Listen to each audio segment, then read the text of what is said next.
What would you do if the man you once loved with all your heart ended up becoming the father of your best friend's child?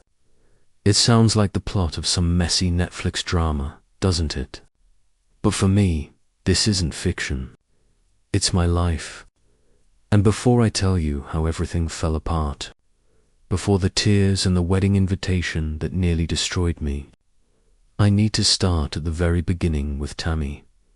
Tammy has been in my life for so long. I can barely remember a time when she wasn't there. She was that one constant, the anchor in every storm, the sister I got to choose. Our story started in a quiet little neighborhood, the kind where everyone knew each other. Kids played in the cul-de-sac until the streetlights flickered on, and summer seemed endless. I was 8 years old when I first saw her. She was sitting cross-legged on her driveway, surrounded by chalk drawings, crooked flowers, big sunshine circles, and stick figures holding hands.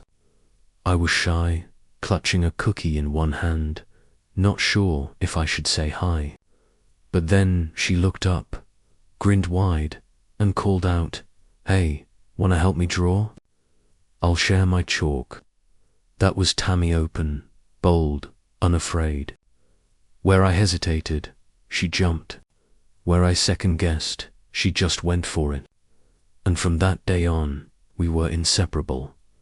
We spent our childhoods glued at the hip.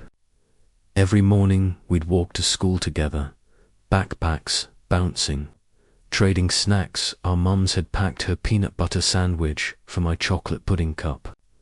At recess, we'd race to the swings, daring each other to see who could jump the farthest.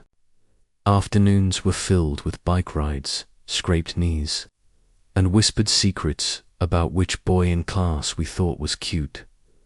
Tammy wasn't just fun, she was fearless. If there was a tree to climb, she was already at the top, waving down at me. If there was a new girl sitting alone at lunch, Tammy dragged me with her to sit down and say hi. She had this magnetic energy, the kind that pulled people in. And I was quieter, more cautious. I lived in my head, and Tammy lived in the moment. That's why we worked so well together. She pushed me out of my comfort zone, and I gave her a soft place to land when her fire burned too hot. Middle school tested us. Puberty, crushes, hormones, it all got messy. We had our share of fights. I remember one awful week when we both liked the same boy. We stopped talking for days, which at that age felt like forever. But then Tammy showed up at my house, holding a bag of Doritos and a stack of DVDs, and said, "This is stupid. Boys come and go. We don't." And just like that, we were back. Because, at the end of the day, nothing, not jealousy, not fights, not drama was bigger than us. By the time high school rolled around, we were a package deal. Everyone knew it. Tammy and me attached at the hip, finishing each other's sentences, laughing at jokes no one else understood. We went to dances together, sometimes with dates, sometimes just the two of us. We cried over heartbreaks, stayed up all night studying for finals, sang off-key in the car with the windows rolled down. She was the first person I called when I got into college, and I was the first person she told when she lost her virginity. She wasn't just my best friend. She was home. She was family. When we both ended up at the same university, it felt like fate. Same dorm, same late-night ramen dinners, same endless conversations about our futures. We shared clothes, makeup, heartbreak advice. We lived together in every sense of the word. There were nights we stumbled back, drunk from a frat party, laughing so hard we nearly woke the whole floor. And there were nights we lay side by side in silence, staring at the ceiling, whispering our deepest fears. Tammy knew everything about me. She knew I hated silence when I was sad.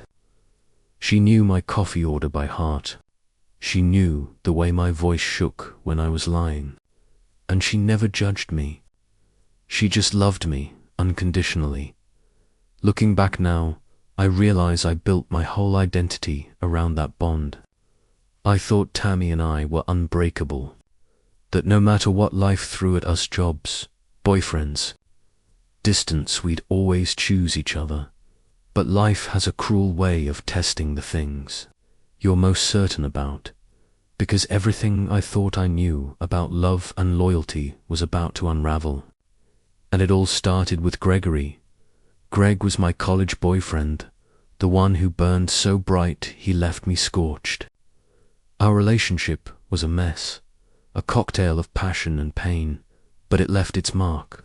And for years, even after we broke up, I couldn't let go of the hope that someday, somehow, we'd get it right.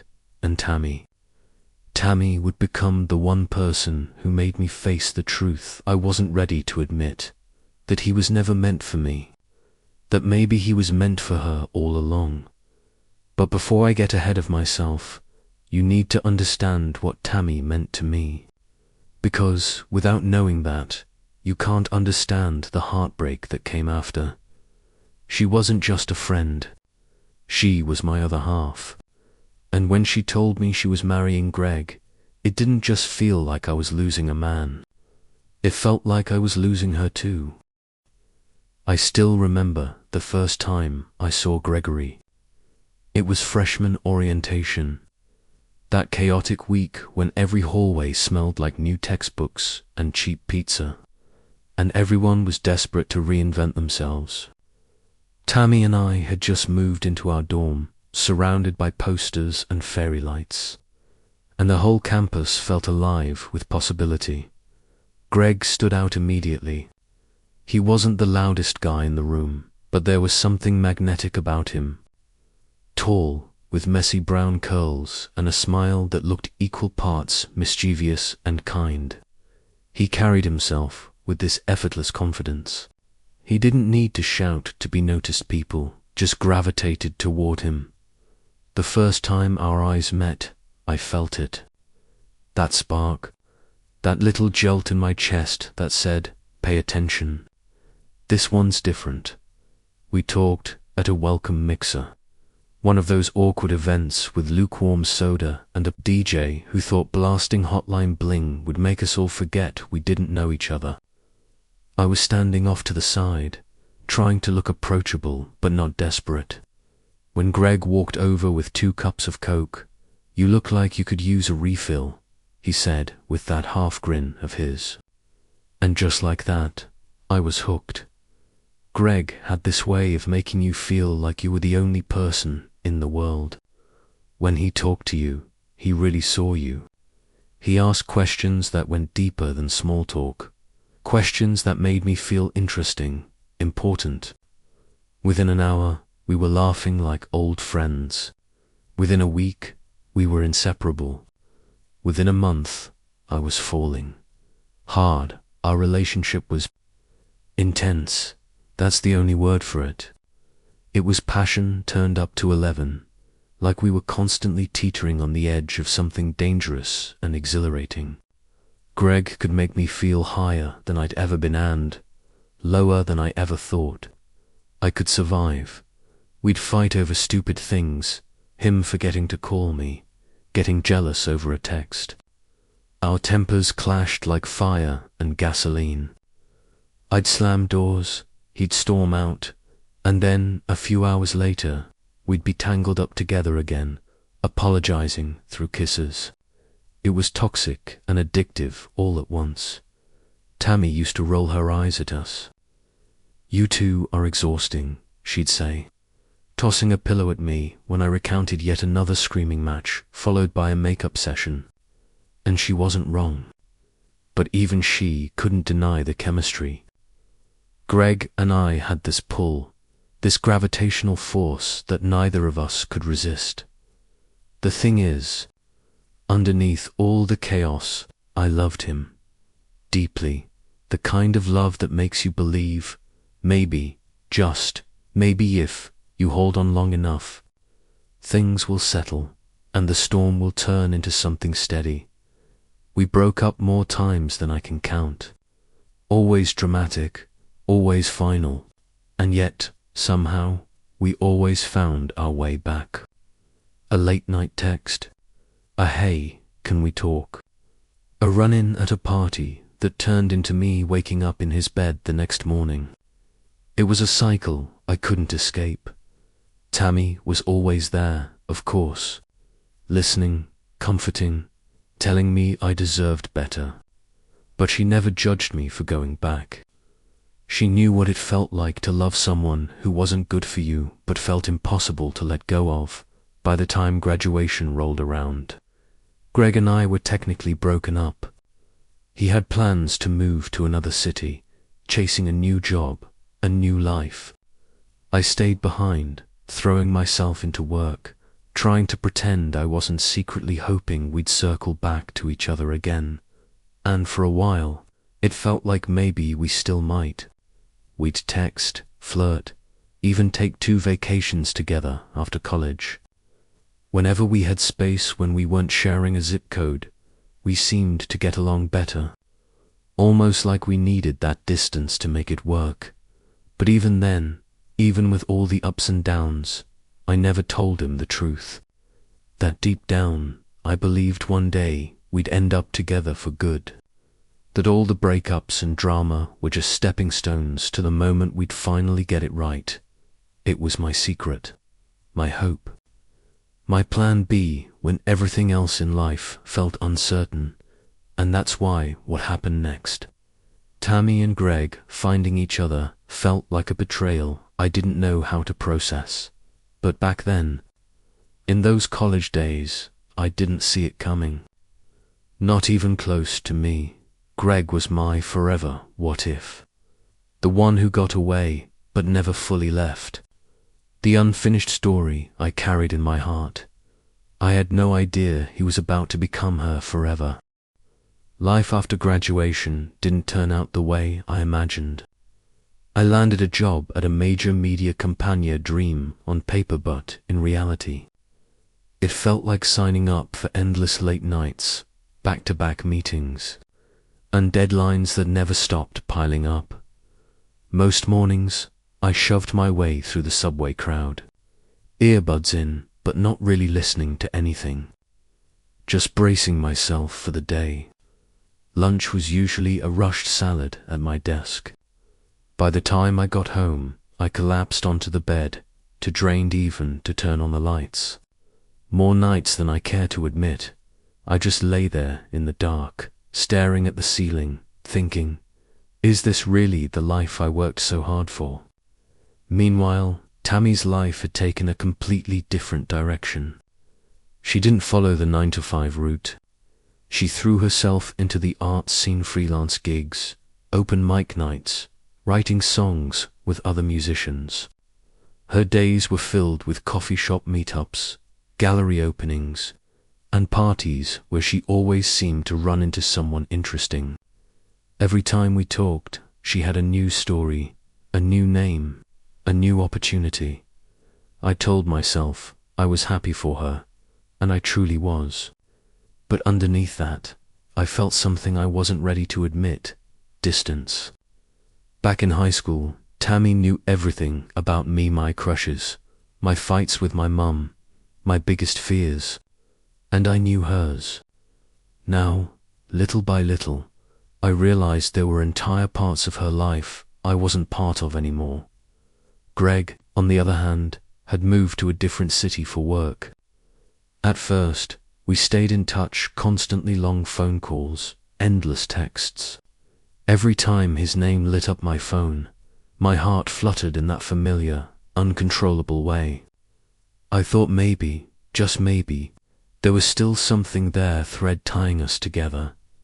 But life has a way of wearing even the strongest threads thin. The calls grew shorter, the texts less frequent. Sometimes he wouldn't reply for days, and when he did, it was rushed, distant. I told myself not to take it personally. He was busy building his career. But staring at a silent phone night after night, I couldn't shake the sting of being left behind. And then, out of nowhere, Tammy called one night. "Guess who I ran into today?"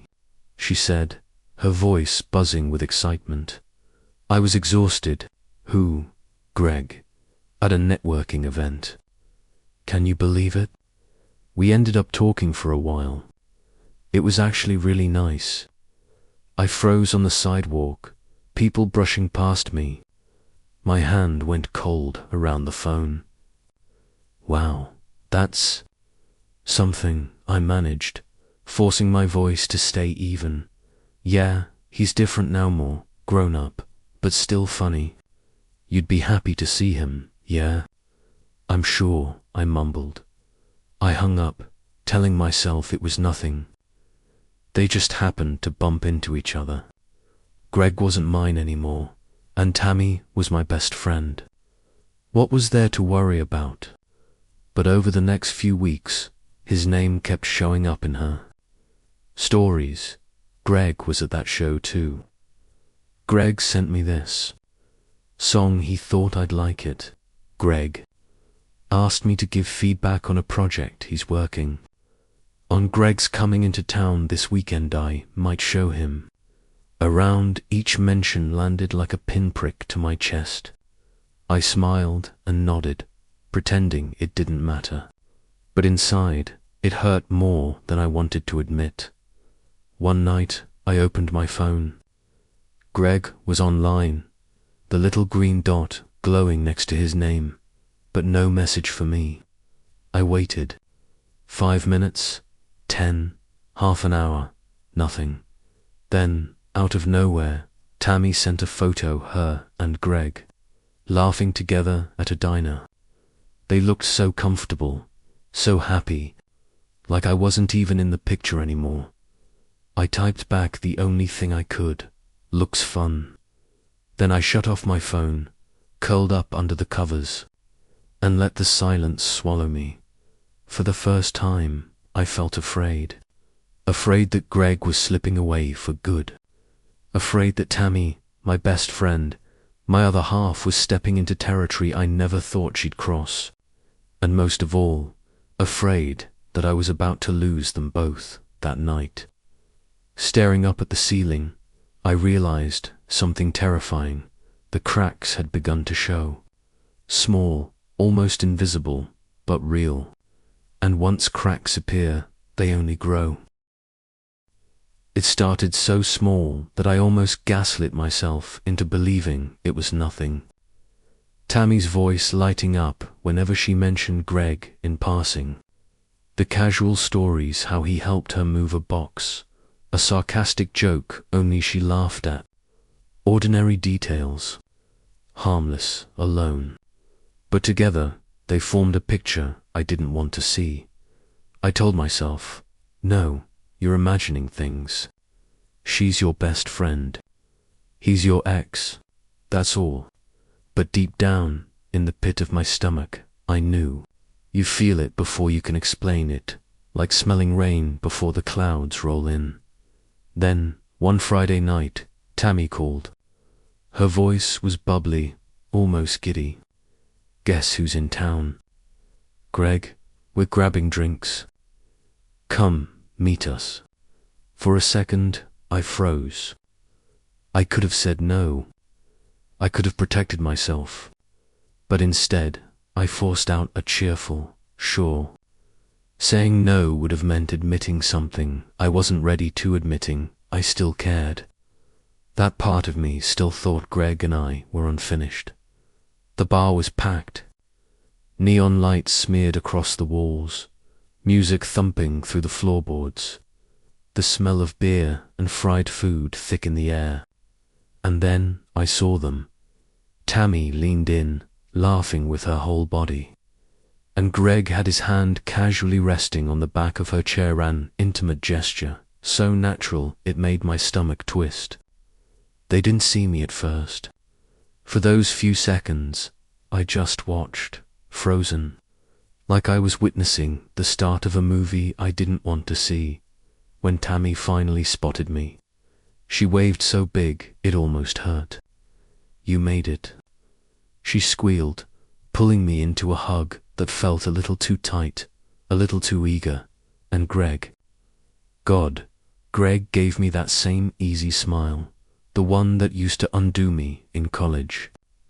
Hey, stranger, he said casually, smoothly, as if nothing had changed, as if he hadn't once shattered me. But it wasn't mine anymore. That smile wasn't for me. From the outside, it probably looked like three friends catching up. We clinked glasses, swapped old stories, laughed about dumb college antics. But inside, I felt like a ghost, watching my best friend and the man I once believed was my forever orbit each other in real time, their connection crackling like static in the air.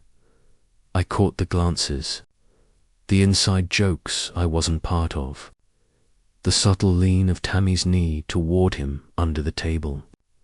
These weren't accidents. They were signs of something blooming right under my nose. I left that night with a smile plastered on my face, but in the cab home I broke down.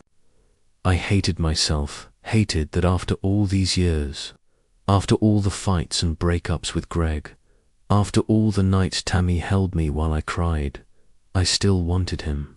And now it was her. My sister in everything but blood. A week later, the truth came crashing down. Tammy called again, but this time her voice was heavy, cautious, rehearsed. I need to tell you something before you hear it from someone else, she started, hesitant. Greg and I. We've been spending more time together, and I think it's turning into something real. For a moment, the world went quiet. No air, no sound. Just a ringing in my ears, turning into something. I repeated, my voice sharp, alien even to myself. I didn't plan this, she rushed on. You know I'd never set out to hurt you. But he's not the same guy he was with you, and when we're together, there's just this connection. I can't ignore it. Tammy, my chest tightened, my throat burned. Do you even hear yourself? He was the love of my life. And you're my best friend. How could you? On the other end, silence. Thick, suffocating. Finally, her voice broke through, small, shaky. I know, that's why I'm telling you. Because you matter too much for me to lie. But I can't pretend I don't feel this. Something inside me snapped. I hung up. That night, I sat in the dark of my apartment, my phone buzzing with text after text I couldn't bring myself to read. Anger came first, violent, then betrayal, jagged and raw, then grief. Not just for Greg, but for Tammy, for what we had, for what I was about to lose, and beneath it all there was fear, because I knew Tammy. When she wanted something, she didn't let go. And Greg had always been a man of impulse. I saw the future playing out before it even happened. Them together, them falling harder, deeper, and me on the outside, looking in. The invisible line we swore we'd never cross, the one protecting friendship.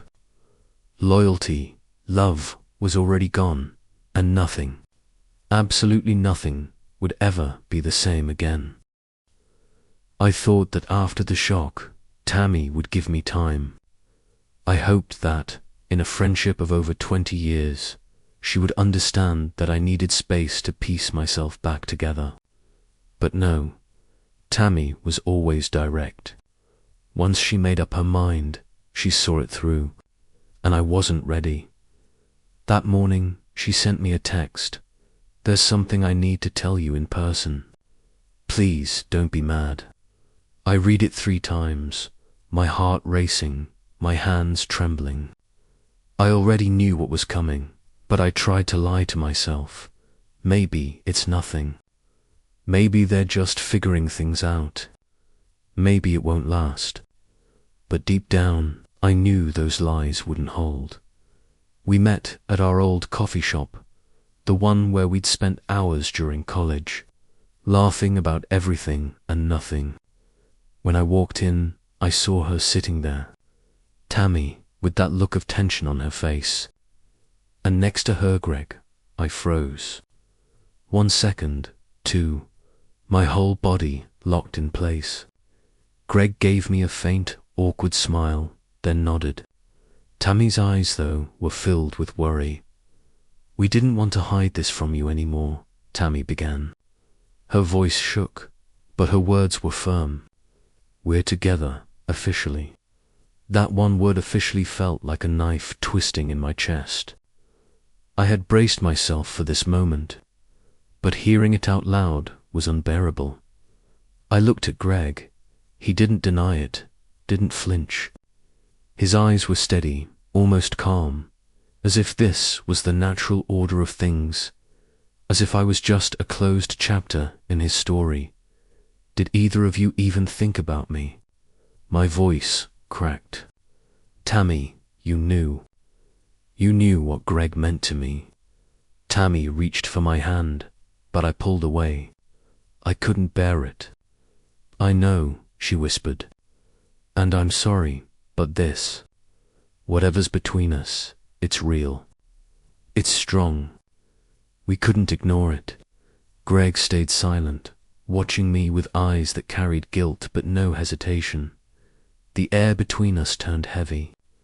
I heard the clink of spoons, the low murmur of other conversations in the cafe, but it all felt distant, like background noise to a reality I didn't want to face. In that moment, it hit me. I wasn't just losing Greg, I was losing Tammy too. The girl who had been by my side since childhood. The sister I thought nothing could separate from me. I swallowed hard, fighting to keep myself together, though my hands clenched under the table until my nails dug into my skin. "I get it," I said finally, each word like a stone in my throat. "But don't expect me to smile and congratulate you. Not now, I can't. Maybe someday, but not now." Tammy nodded, her eyes glistening with tears. Greg didn't say a word. We sat there a few minutes longer, but there was nothing left to say. When I stood to leave, my legs felt weak, but I forced myself to walk out without looking back. That night, I cried until I was empty. Not just for Greg, but for the betrayal I felt, the ground pulled out from under me. The sense that I no longer had a place in the lives of the two people who mattered most. And deep down, I knew one painful truth. Tammy and Greg were serious, and that made the wound cut even deeper. After that meeting at the cafe, it felt like my world had shattered into 1,000 pieces. I walked out, drifting through familiar streets that suddenly felt foreign. The city buzzed around me as rushing by, people laughing, conversations blending into the air, but none of it reached me. It was as if I were walking through a play staged for someone else, invisible and cut off. When I finally got home, I slammed the door and slid down against the wall. And then it came, Tess, heavy and uncontrollable. My sobs echoed through the empty apartment until my chest ached. I cried for Greg. I cried for Tammy. I cried for the love I thought I had, for the friendship I thought would never break. And most of all, I cried for myself, for the girl who no longer knew where she belonged. The days that followed were hollow. I moved through them like a ghost. I logged into work, stared at my screen, but my mind remained blank. Dishes piled in the sink, laundry covered the floor, curtains stayed drawn tight against the light. The apartment grew stale, suffocating, just like me. My phone buzzed constantly. Tammy called. Greg texted. A few other friends reached out too, probably after Tammy told them what had happened. but I couldn't bring myself to answer. If I heard Tammy's voice, I might scream at her. If I read Greg's words, I might collapse completely. At night, I lay in bed, wide awake, staring at the ceiling. The silence was so heavy I could hear my own heartbeat pounding. My mind replayed everything nights in high school when Tammy and I swore we'd always stand by each other. Afternoons when Greg picked me up in his beat-up car, telling me I was like a summer breeze. Memories that once made me smile now cut me open like glass. Sometimes I turned that blade inward. Was it me? Was I not enough? Too safe, too boring, too ordinary to hold Greg's heart? Had I missed something, done something wrong? Those questions clawed at me, eating away at my self-worth. One rainy afternoon, I caught my reflection in the mirror. Swollen eyes, gaunt face, hair tangled into knots. I almost laughed a bitter, broken laugh. I barely recognized the woman staring back. I wasn't just grieving a relationship or a friendship. I was losing myself, letting the betrayal define me. And if I didn't stop, I would disappear. The next morning, I forced myself outside. Just a short walk around the block, but it felt like climbing a mountain. No music, no distractions, just me and my uneven footsteps. I passed trees, listened to leaves rustle, watched kids play in the park. The world kept spinning, joy kept existing, just not for me. Still, I was moving. My legs worked, my heart still beat. And that meant I was still alive. That night, I pulled out a blank notebook. At first, I could only scrawl a few words. I hurt. I'm angry. I feel empty. But then, word by word, page by page, it poured out memories, feelings, confessions I could never speak aloud. I wrote until my hand cramped, ink smudged with tears. When I finally closed the notebook, something inside felt lighter. Writing became my lifeline. Then one evening, my mum called. I almost let it go to voicemail, but something made me pick up. The moment I heard her voice warm, steady, familiar, I broke down. I whispered, I lost everything, Mum. There was silence. Then she said softly, no. You still have you, and that's enough to start over. Her words cut through the fog like sunlight breaking through storm clouds. I had been so focused on what I'd lost, I forgot the one thing I still had, myself. And maybe, just maybe, that was the only place I needed to start. From that day on, I made small promises to myself. Wake up earlier, open the curtains, cook breakfast, even something simple. Wash the dishes, fold the laundry. Step by step, my apartment began to breathe again. And so did I. The pain didn't vanish. It lingered, a dull ache under my skin, flaring up when I least expected it. But I stopped letting it consume me. I knew the road ahead was long. I would have to face Tammy again, Greg again, and the truth that nothing would ever go back to the way it was. But for the first time, I wasn't hiding. I wasn't running. I was facing myself. That weekend, I lit a small candle in my room. Its flame flickered gently, casting warm light on the walls. I watched it, realizing something simple yet profound. Even in the deepest loss, a tiny flame can still burn. Sometimes, one small flame is all it takes to light a whole life again. I hadn't forgiven Tammy. I hadn't let go of Greg. But I knew this. I still had me. And maybe that was the beginning of healing. The weeks that followed slowly began to take shape, almost like a fragile rhythm I was trying to learn again.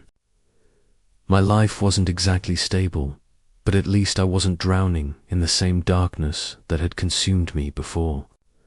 Each morning, I forced myself to open the curtains, let the sunlight pour into my apartment, brew a cup of coffee, and write a few lines in my journal.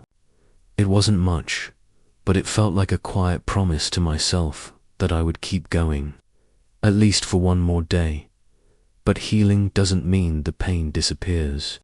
It lingered, sharp and raw, like a wound that hadn't closed.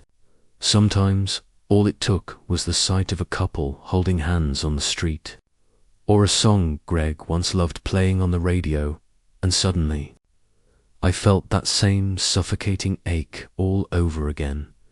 And then there was Tammy, no longer just my best friend, but Greg's fiancée. That title alone cut me like a knife. Every time it crossed my mind, I felt anger, confusion, and an ache that words could never capture.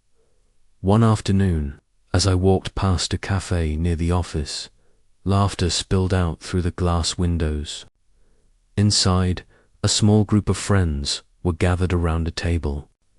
A young woman with a growing belly was showing off her engagement ring, glowing with pride and joy. I froze, my chest tightened, as if Tammy was sitting right there in front of me. I turned away, choking back the tears, rushing down the street as if I could outrun the wave crashing inside me.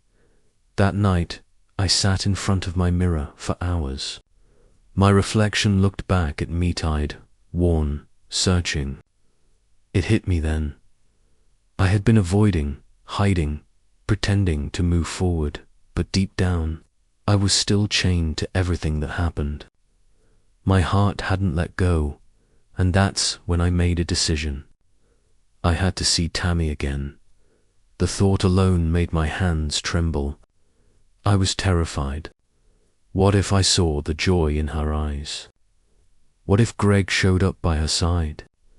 What if I heard them call each other by names that used to belong to me and him alone?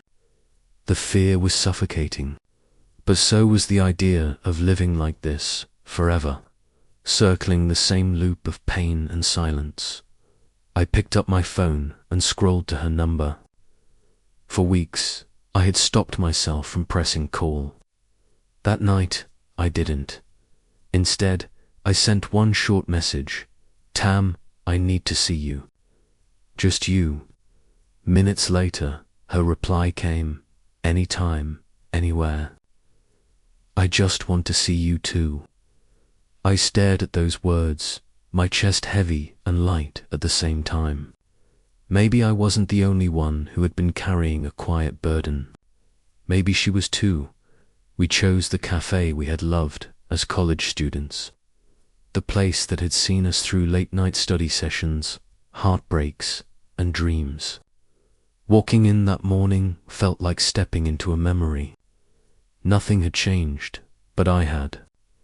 I picked the same corner table, my palms wrapped tightly around a steaming mug, trying to hide my shaking dot. When Tammy walked in, my breath caught.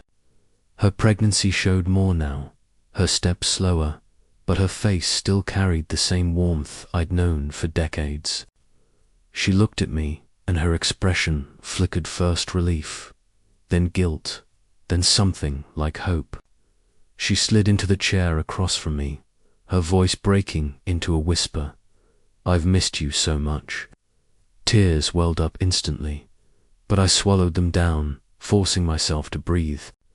I wasn't ready to fall apart. Not yet.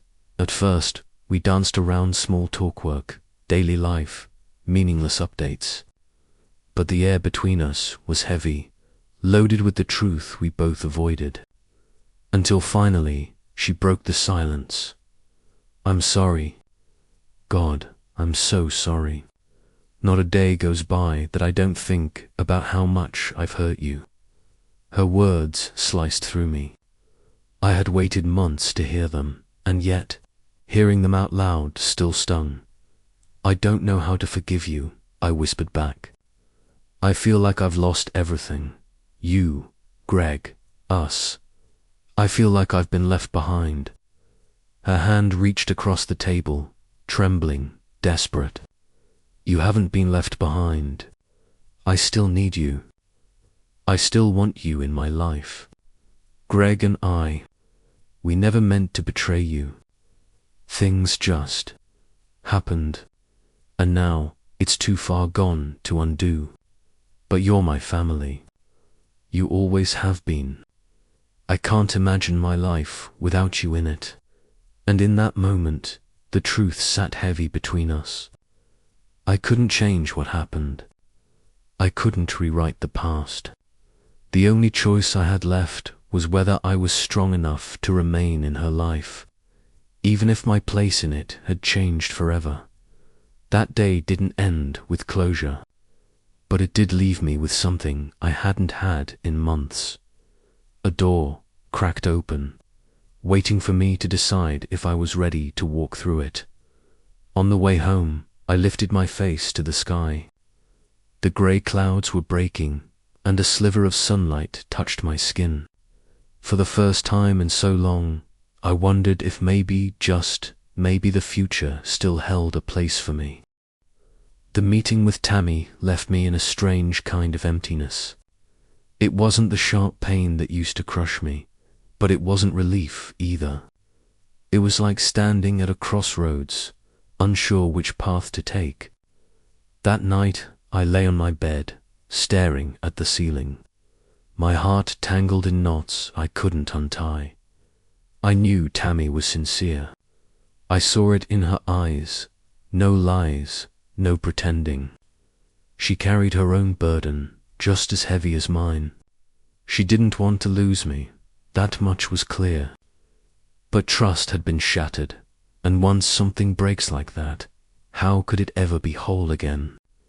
In the days that followed, I noticed subtle changes in myself. I stopped avoiding the pain. When a song Greg loved played on the radio, I didn't shut it off. I let it play, let my chest ache, let the memories sting, and then fade.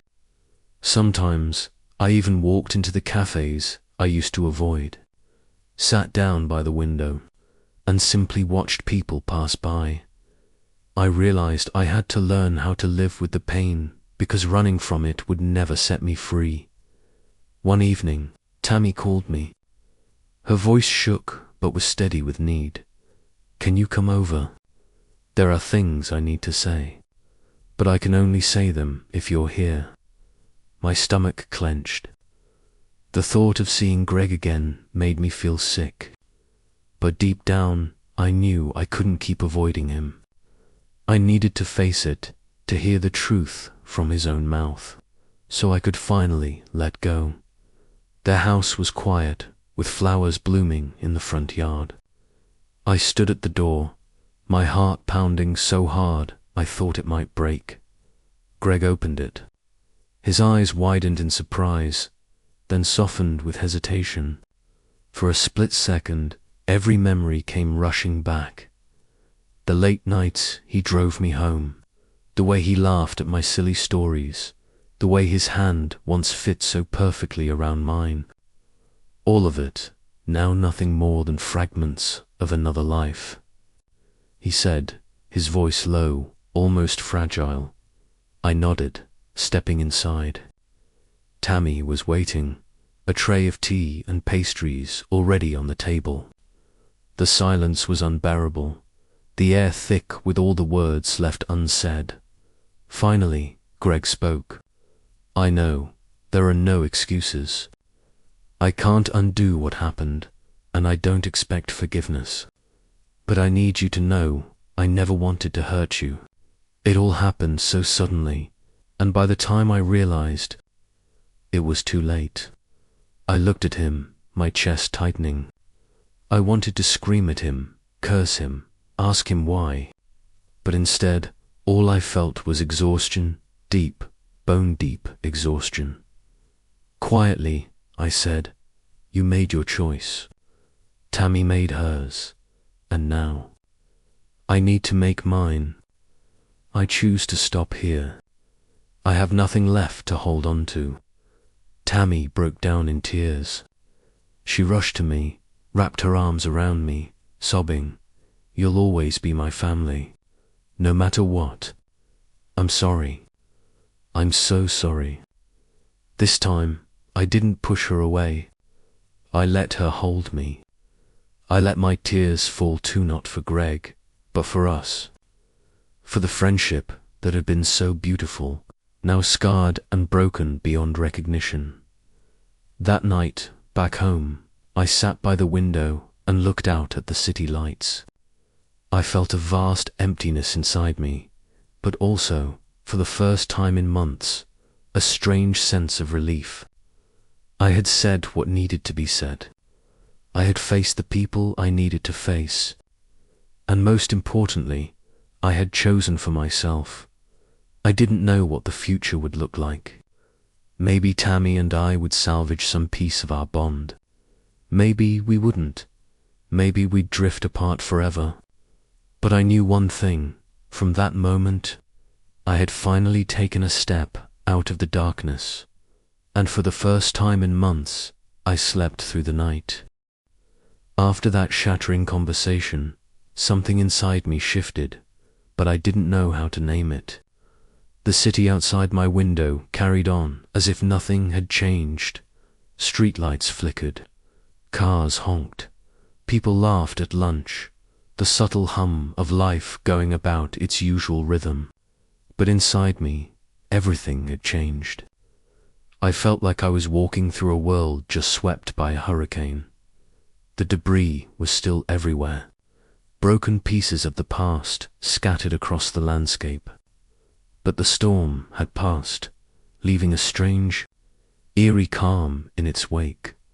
Pain, I realized, doesn't just vanish. It morphs.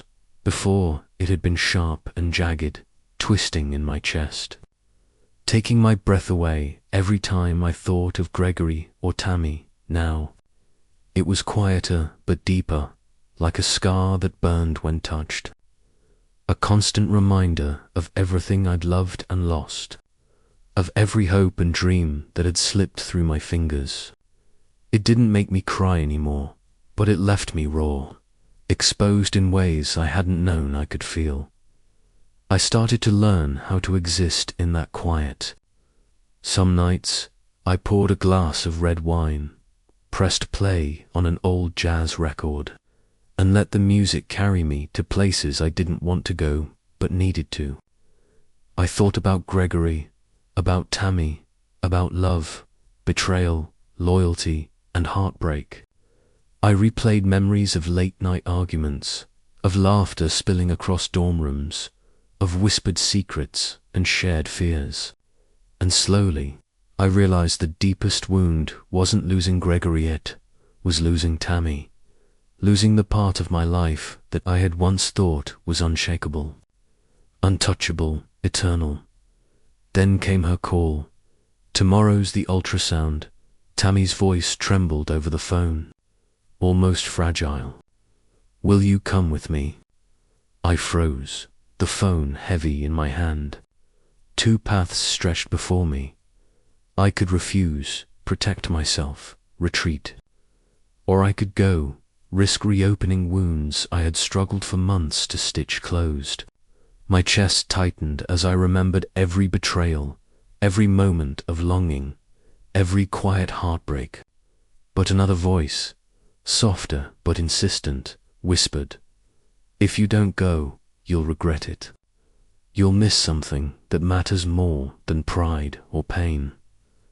The next morning, the hospital felt cold and unwelcoming. The fluorescent lights reflected harshly on the white walls. The air smelled faintly of antiseptic and anxiety, and the beeping machines added a mechanical rhythm to the silence. Tammy lay on the exam table, gripping my hand so tightly that I could feel the tremor in her fingers. And then it appeared on the screen, small, indistinct shape, alive and trembling, with a rhythm that filled the room. A heartbeat. I cried, uncontrollably, not for Gregory, not for Tammy, but for that tiny life that had no idea of the chaos it was born into. There was something almost holy in that sound, a reminder that even amidst heartbreak and betrayal, life insisted on moving forward, insisting on hope. Tammy's tears mirrored mine. "I know I hurt you more than anyone ever could," she said, voice breaking. "But please, don't leave me. You're the most important person in my life." And there it was, the raw truth I needed to hear. The betrayal, yes, still simmered inside me. But 20 years of friendship, of secrets shared, of late-night laughter and tears, had created a bond that could not be destroyed by even the sharpest betrayal. I started showing up again, fully, in her life. I helped her when the nausea became unbearable, tied back her hair as she bent over the sink, wiped sweat from her forehead. I realized then that if I wasn't there for her, there might be no one else who could be. And in that realization, something shifted. My pain became purposeful. I was no longer just grieving. I was caring, choosing presence over absence, compassion over resentment. Facing Gregory, however, remained an entirely different challenge. The first time we sat at the same dinner table after everything, I braced myself for conflict, for rage, for tears. But there were none, only silence. I watched him with Tammy, how gently he listened, how patiently he served her food, the subtle, quiet respect in every gesture. And for the first time, I saw clearly he had changed. Not for me, but for her. It hurt, yes, deeply, but it also freed me. Because in that silent, fragile moment, I understood something essential. He was never mine to hold, and he never needed to be. I could let him go without guilt, without bitterness, and I could love Tammy not as I had before, not with selfish longing, but with the fierce, protective, unwavering love of someone who had witnessed the storm and survived it. That night I walked home alone. The cool wind brushed against my face, carrying with it the faint scent of autumn leaves and city life. I thought about everything, the fights, the reconciliations, the times I had believed love could conquer all, the countless moments I had held on to hope that was never returned. And then I laughed. Bitterly, yes, but also with relief. I finally understood. Some people enter your life not to stay, but to teach you how to stand on your own, how to love without losing yourself, how to endure without breaking completely. I looked up at the sky, pinpricked with stars, and felt a sense of peace I hadn't known in months. I didn't know what the future held. There would be more trials, more challenges, more moments that tested the fragile bonds between Tammy, Gregory, and me. But I knew one thing. I could no longer live in the past. I had chosen my path, the path of letting go, and for the first time in what felt like a lifetime, I felt truly, wholly free. Asterisk. Time passed in its quiet, unyielding way. Days folded into weeks, and weeks into months. At first, every sunrise felt heavy, like the weight of the past was pressing down on my chest.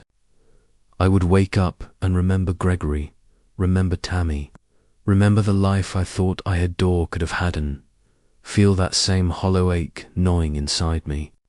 But gradually, imperceptibly, the wound in my heart began to close. It wasn't a sudden healing, not a miraculous fix. It was slow, almost painful in its subtlety. The bleeding stopped, leaving behind a scar, one that reminded me of all I had lost, but also whispered that I could survive, that I could still move forward. Tammy's belly grew, swelling with life, evidence of the new chapter that had begun for her. I accompanied her to countless doctor appointments, sitting nervously in sterile rooms with tube-bright lights, her hand in mine as we watched life itself unfold on the screens. Each time the baby's heartbeat filled the room a rapid, insistent rhythm, I felt a lump rise in my throat. It wasn't sadness, not exactly. It was awe, a tangible sense that something miraculous existed even after all the broken pieces of our lives. It was a reminder that the world didn't stop moving, that love and life found a way to bloom even in the rubble. Our friendship, Tammy and mine, could never go back to the way it had been. We were no longer the carefree girls who had stayed up all night giggling about crushes or running through sprinklers in the park. Those days were gone, and the innocence of our youth was gone too. Our bond had been bent, stretched, and tested to its limits, nearly broken, in fact. Yet it hadn't shattered. Instead, it had transformed. Fragile, yes, but resilient in a way that only comes from surviving fire. It was more complicated, more delicate, yet somehow sturdier because it had endured, because it had survived the storm. As for Gregory, we maintained a careful distance. He was there, quietly present for Tammy, and I was there too, not to intrude, not to disrupt, but to support. In the early days, every glance he gave me felt like a small knife slicing open old wounds. Seeing him laughing with Tammy, watching their hands brush, or seeing him anticipate her needs was almost unbearable. And yet, slowly, the pain softened. It became like looking at an old photograph that once made me cry. It stirred memories, yes, but also brought a bittersweet smile. One crisp autumn evening, Tammy and I sat together on her balcony. The city lights glimmered below, and the air was tinged with the scent of falling leaves and distant fires. She cradled her rounded belly in her lap, which shifted slightly as the baby kicked.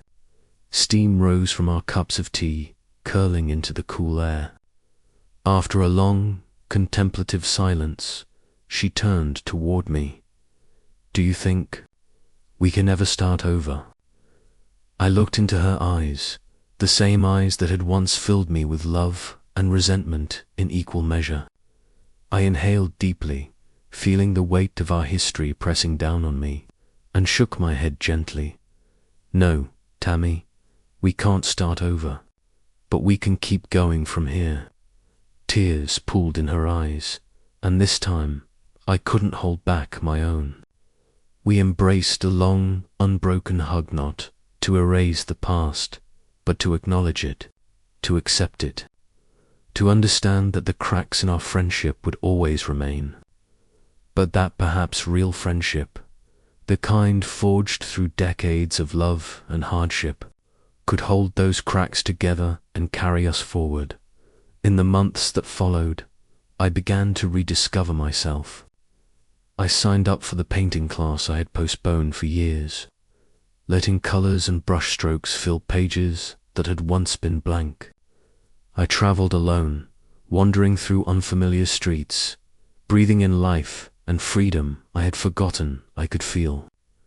I wrote endlessly, filling journals with reflections, sketches of memory and emotion, notes that were both confessions and discoveries. And in those pages, I could see myself clearly, a woman who had loved fiercely, who had been hurt deeply, but who had learned to let go, to forgive, and to embrace life as it came. Morning sunlight streamed into my apartment as I stared at my reflection in the mirror one day. I didn't see the same woman I had been for so many years. I was no longer the girl clinging desperately to an old love. I was no longer only the betrayed friend. I wasn't just the loyal companion who had stood by Tammy's side through sickness and upheaval.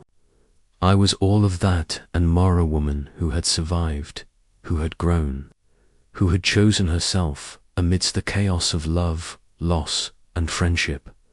The future remained uncertain. I didn't know whether I would fall in love again, or when. Perhaps I would meet someone who stirred my heart in ways I had forgotten were possible. Someone whose presence made me feel alive and whole. But this time, I would step into love with eyes wide open, with a heart strong enough to remain intact even if love faded or failed. I had learned that love is not possession. It is not certainty. Love is presence, care, and choice. And I was ready to embrace it without fear, without obsession, without clinging to what could not be held. Life with Tammy and Gregory continued to evolve.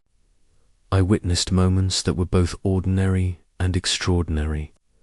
Tammy's laughter spilling over as Gregory told a joke only she understood. The gentle way he brushed her hair back when she leaned over in discomfort. The quiet triumph of her taking her first steps into motherhood.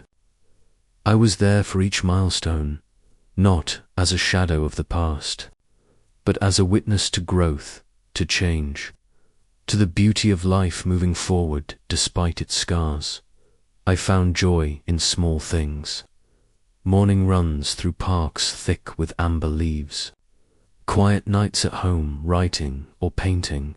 Afternoons spent cooking new recipes and laughing at our clumsy attempts.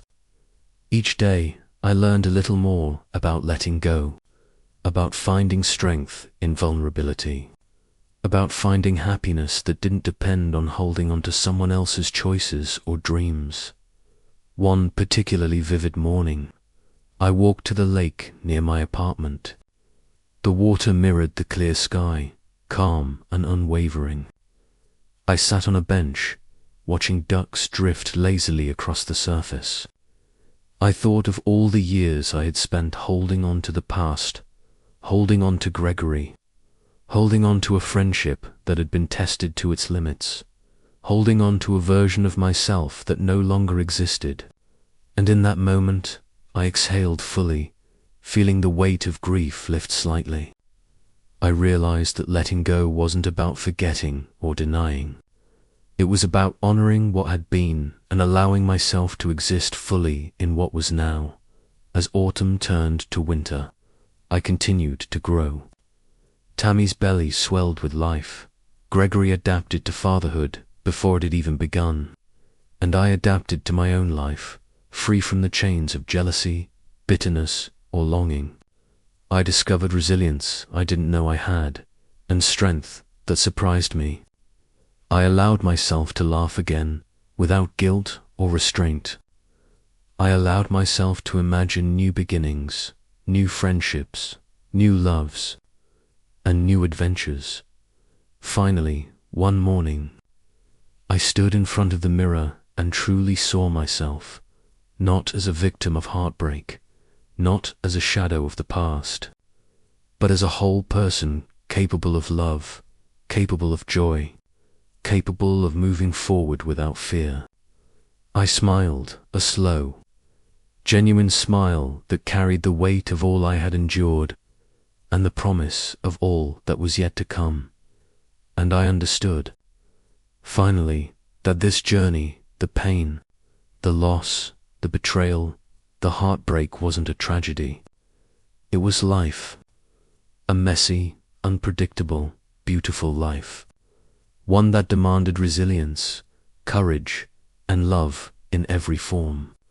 One that taught me that the most important relationship I could have was with myself, and that everything else, friendship, love, family, was an extension of that self-love. Autumn had left its mark on the world outside my window. Leaves were fiery and crisp. The sky was high and clear, and the air smelled of change. I breathed deeply, savoring the sensation of life, of possibility, of the present moment. And for the first time in years, I felt ready not just to exist, but to thrive, and I am ready.